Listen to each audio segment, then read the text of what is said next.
Hello, and thank you for joining United We Geek, the podcast, Soul Calibur V creation. We should come up with a better name for the... No, we just say it better.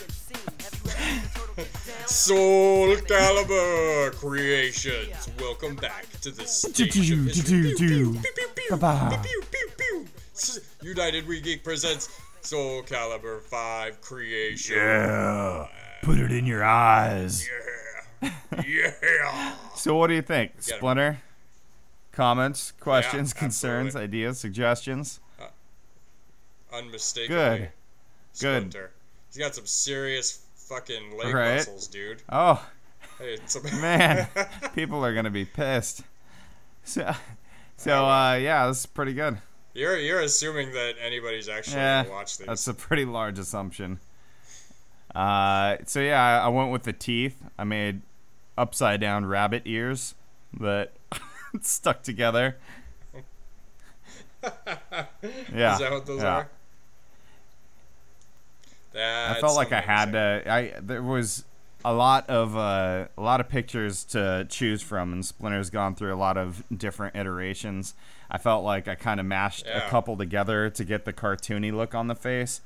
I had to like give them some kind of eyebrows, and since I couldn't add a full-on like goat or anything, like chin hair, I just felt like I needed to recolor the chin hair that was there.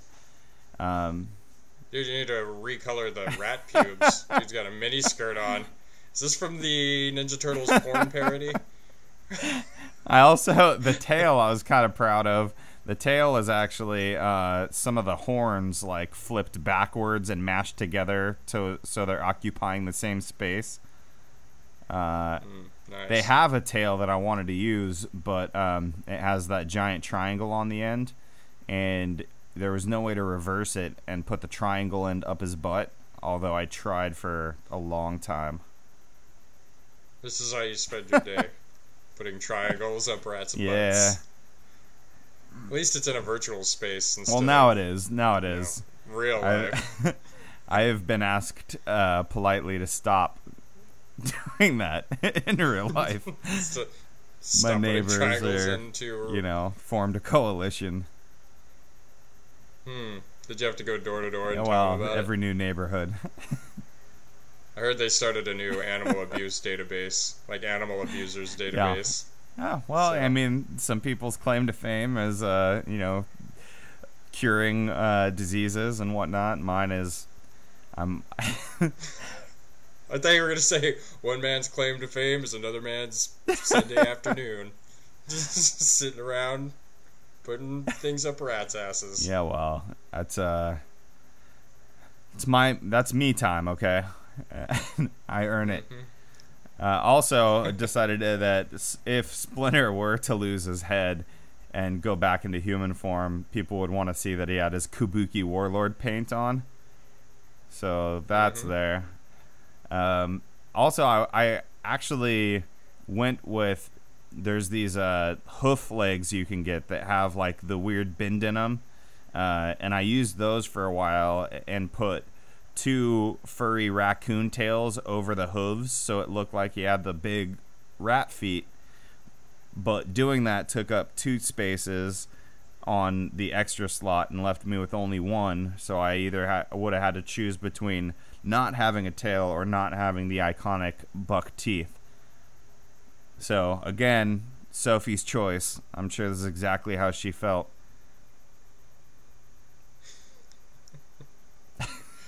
Yeah.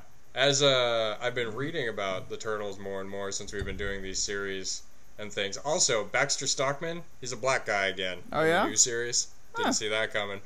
But in regards to Splinter, I never really put it together that in some of the lore, Splinter is Hamato Yoshi.